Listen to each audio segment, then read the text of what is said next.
Get ready for dictation. One, two, three, start. India's Road Safety Month launched on January 18 as an extended form of the annual Road Safety Week for greater impact. Has concluded with a bus accident in Madhya Pradesh that has claimed 51 lives.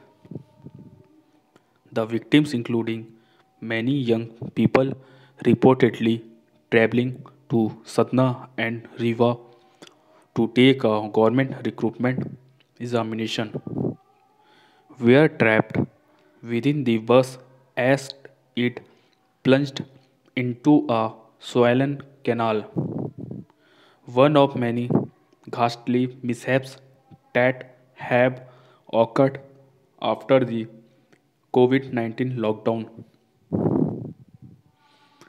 It lends gust to the view that the country, with the world's worst record on road safety, cannot get its act together anytime soon.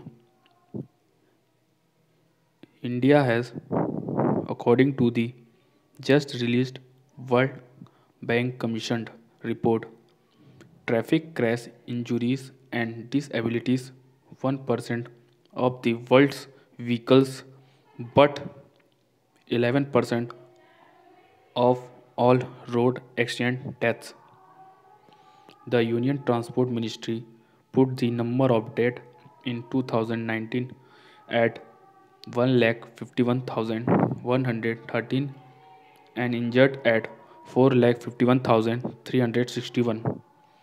Those who suffer the most are from low income households, especially in rural areas, and women bear the long term financial and psychological impact of the losses more. Such a cringeworthy performance affecting the fundamental right to life of the average citizen should have led to intensive measures and a determined campaign to end the carnage.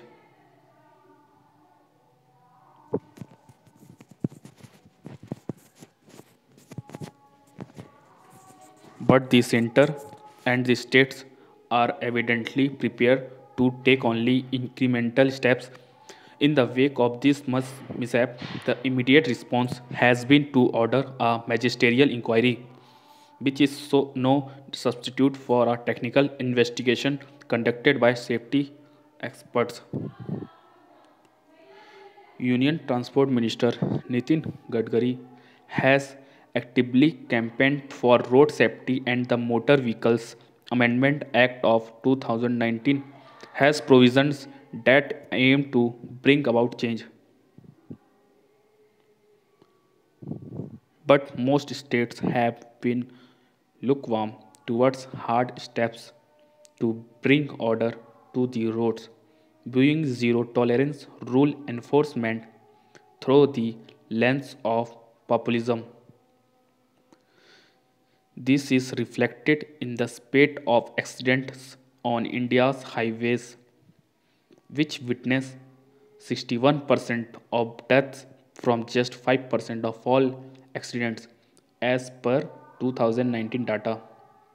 The center must now set a timeline to operationalize the National Road Safety Board, for which draft rules were circulated in December last year, to lay down engineering standards and complaints procedures that will help citizens hold states to account. Transport departments continued to take an indulgent view of real violations. Political parties and others fix illegal flagpoles and spears on car bonnets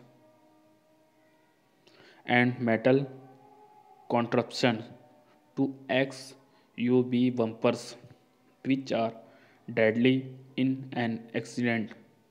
even with high political will, and there is no evidence this is present in all the states. Ending the silent pandemic of accidents will need education, civil society cooperation, and professional policing. Meeting the SDGs on transport and reduced road deaths and injuries will need actions that go beyond pious declarations.